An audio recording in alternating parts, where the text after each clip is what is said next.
మీద రాజకీయాలు మాట్లాడుంటే మాత్రం అది తప్పే. రైట్ శ్రీరామ్ గారు మీరేం చెప్తారు సాయిరెడ్డి గారి అంశం మీద? ఏఈ నూకరాజు ఎవరైతే ఆత్మహత్య చేసుకున్నారు ఇటీవల, సాదిక్ ఖాన్ అనేటువంటి ఒక లవ్ జిహాద్ జరిగింది అనేటువంటి చర్చ రాష్ట్ర వ్యాప్తంగా నడుస్తుంది ఆంధ్రప్రదేశ్లో. దానికి సంబంధించి గత 2-3 రోజుల నుంచి సాయిరెడ్డి గారు గలం కూడా పెంచిన పరిస్థితి, ఏకంగా వారి కుటుంబ సభ్యుల దగ్గరికి వెళ్ళి పరామర్శ కూడా చేశారు. సో చేస్తూ అనేక అంశాలు మాట్లాడారు. మత మార్పిడిని గత ప్రభుత్వం ప్రోత్సహించింది, దాని గురించి ఏం చెప్తారు సార్? సాయిరెడ్డి గారి గురించి అసలు పెద్దగా మాట్లాడుకోవాల్సిన అవసరం ఆంధ్రప్రదేశ్ రాష్ట్రంలో ఉందని నేను అనుకోవట్లా. ఎందుకంటే ఆయన గురించి ఆంధ్రప్రదేశ్ ప్రజలు పెద్దగా పట్టించుకుంటారని కూడా నేను అనుకోవట్లా. సరే, కాకపోతే ఏంటంటే విషయం ఏంటంటే అది నూకరాజు ఫ్యామిలీ విషయం మాత్రం ఖచ్చితంగా అందరూ మాట్లాడుకోవాల్సిందే. సరే, జగన్మోహన్ రెడ్డి గారి గురించి కొన్ని విషయాలు ఆయన బయట పెట్టాడు కాబట్టి అది హిందూ సంఘాలు ఎప్పటి నుంచో చెప్తున్న అంశమే.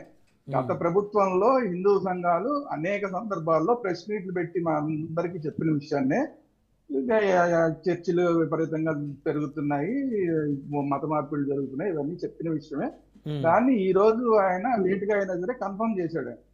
సో అది ఇప్పటికైనా హిందువులు కళ్ళు తెరుచుకోవాలి. ఎవరితో మనం ఎవరికి ఓట్లు వేస్తున్నాము, ఎవరిని గెలిపిస్తున్నాము ఏంటి అనేది ఇప్పటికైనా బయట పెట్టాడు కాబట్టి ఇప్పటికైనా తెలుసుకోవాలి ప్రజలు. అయితే ఈ లవ్ జిహాద్ విషయంలో మాత్రం ఖచ్చితంగా లవ్ జిహాద్ కి సంబంధించిన విషయం, దాన్ని ఎన్ఐఏకి ఇమీడియట్ గా ప్రభుత్వం అప్పచెప్పాలి ఆ కేసుని. ఎందుకంటే చిన్న విషయం కాదు, అది చాలా పెద్ద కుట్ర దాగి ఉంది. లవ్ జిహాద్ మాత్రమే కాకుండా అసలు మత మార్పిళ్ళు ఉన్నాయి, లవ్ జిహాద్ ఉంది, దీంట్లో వేరే దేశాలకు సంబంధించిన కుట్ర కూడా ఉంది అనేది అందరికి అనుమానాలు ఉన్నాయి.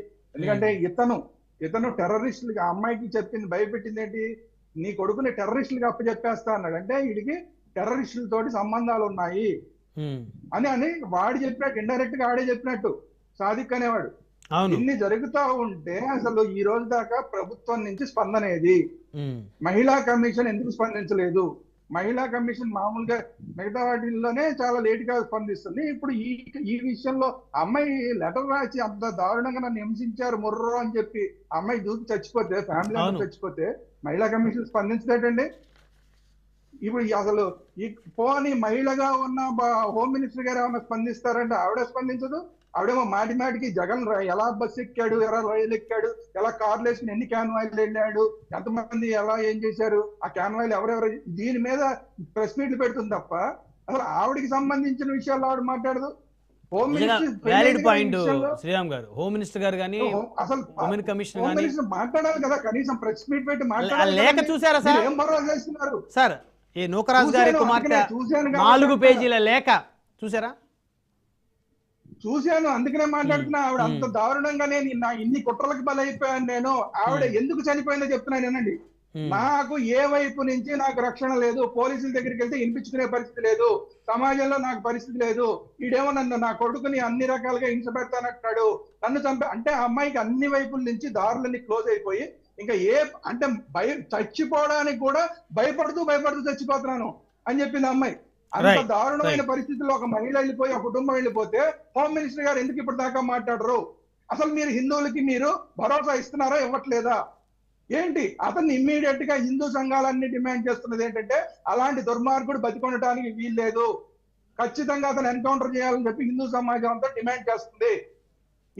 మీరు ఈ కేసుని ఎన్ఐఏకి ఇవ్వాలి. ఎందుకంటే ఇది లవ్ జిహాద్ తో పాటు దీంట్లో టెర్రరిస్టుల కుట్ర కూడా ఉంది. ఎందుకంటే టెర్రరిస్టులలో వీడు ఒక పార్ట్, వీడు ఒక పావు అనేది అందరికి అనుమానం ఉంది.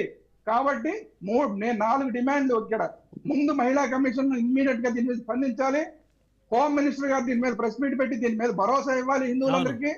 అలాగే ఈ కేసుని ఎన్ఐఏకి ఇవ్వాలి. అన్నిటికన్నా ముఖ్యంగా అలాంటి దుర్మార్గుడు బతికొనడానికి లేదు, ఆయన ఎత్తున మేపినట్టు మీరు జైళ్లలో పెట్టి మేపుతాం సంవత్సరాల అంటే కనుక హిందూ సమాజం సమయం లేదండి. ధన్యవాదాలు అండి. చర్చలో పాల్గొందుకు సురేంద్ర నాయుడు గారు, దుర్గా శ్రీరామ్ గారు, జ్వాలాపురం